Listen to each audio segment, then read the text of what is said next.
What's up, YouTube, and welcome back. Well, we got the C10 and CRX just like always, but today we got the Charger. So I have been baseless since I sold my blue Ram. Well, them subs have just been chilling out here in the garage. Well, figured I'd throw them in the Charger. So that's what we're here to do today. They've been sitting in here for a couple months now. I was in a slump and haven't really done anything. Well, I actually got these hooked up about a week or two ago. And went to go edit last night, and I don't have the footage from when I started. So I'm gonna backtrack. My remote wire that goes to the amp goes to that 20 amp right there. I think that was auxiliary or something. Let's see. It's that B12 ignition. That's what that fuse is.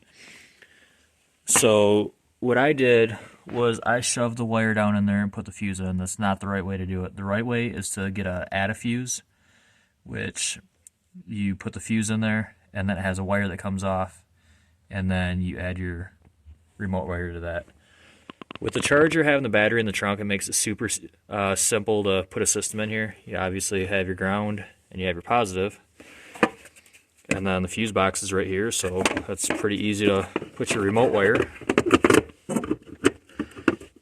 Just makes it that much easier. So, pretty much, watch the rest of the video and see how we got it done. Hey, out here in the shop, we got the Charger, CRX, C10. Well, I've been messing around with this for a couple days now. These are the subs that were in the blue Ram. So, 4 Scar 8s, I don't remember what series they are, but that box, they get pretty low. So my plan was, I was going to pull this out, and the wires that are behind it, I was going to run my line output converter. So, it's somewhere. This is the one I had in the truck a long time ago when I did my first half-ass stereo. I was going to try to use that. I could not get that to work on the sub. So I finally said, you know what, we're gonna pull this carpet down and try to go to an actual, like, a high pass speaker wire, I guess. So one thing I found was you got your 6x9 there, you got your 6x9 there, and a woofer. So I ended up unhooking it. It's actually kind of cool. It's a dual voice coil from the factory. But I unhooked it, and this is the wire that goes to my output converter. I just picked up from Walmart. It was like 20 bucks, pretty basic. You got your speaker wires and converts it over to RCA, which is what you need on an install like this. So everything's just kind of loosely thrown in here. These wire, well, this is the wire I just showed you. So in the instructions, you can either tie it to 2 speaker wires, or you can just tie it to 1. It don't really matter. My negatives go to one side, my positives go to the other side. Gotta get those taped up. Remote wire is gonna go right to the amplifier. Your yellow wire on here goes straight to your positive on here. Your black wire goes straight to your ground on here. Pretty simple. This box is wired to 1 ohm. Each sub is dual 2, I want to say. So I got 2 wires that come out. All the positives are together, all the negatives are together. 8 gauge going to the amp. It's a APSM 1300. It's 1,000 watts. Overrated in my opinion.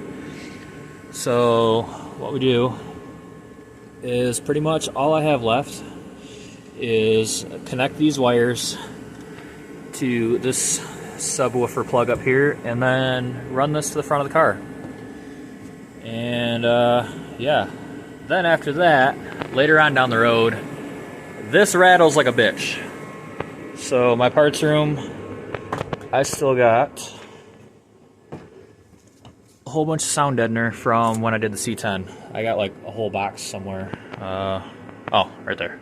Whole box sound deadener. I think I took like 2 pieces out of it. But eventually, it's all gonna get deadened. I had it, well, trying to troubleshoot yesterday. I got this cord for playing music in the barn. So it's got your RCA, your headphone jack, goes to RCA cables.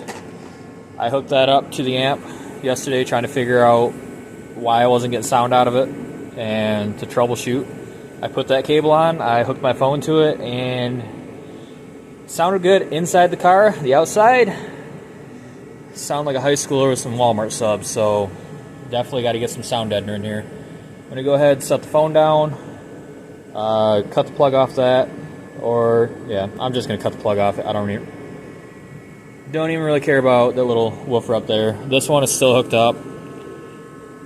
Not that it really makes a difference, but we'll hook those wires up, tape those up, run that plug to the front, or the base knob, and then put this heavy box back in because it's definitely not light. And this box, depth-wise, I'm not sure what the measurements are, but fits perfect where I can still open and close this, so be back in a couple seconds. So finally got it all hooked up. Later on I might build a different box, I'm not sure yet. Just loosely mounted in there for now. I'll get that cleaned up later. So we're gonna play a little bit of music and see if it gets copyrighted.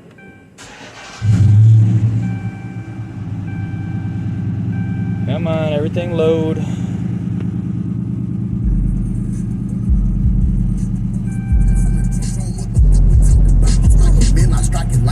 You see what happened in my last fight frame? Well, I hyped it. Better tighten up, we tighten. Spoke my grill up, cause I popped the X all night. They had me fighting. Put his ass demon, so I. What I meant about rat,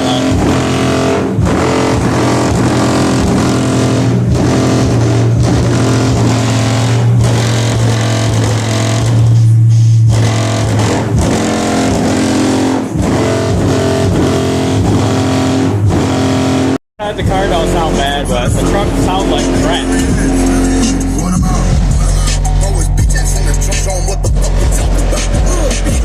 Don't ain't like no lame. Keep my name about your meats. So hopefully this video don't get copyrighted, and kind of hope I helped you guys out. I know I've been missing having tunes for a while, so I'm happy, but always room for improvement. So see you on the next one.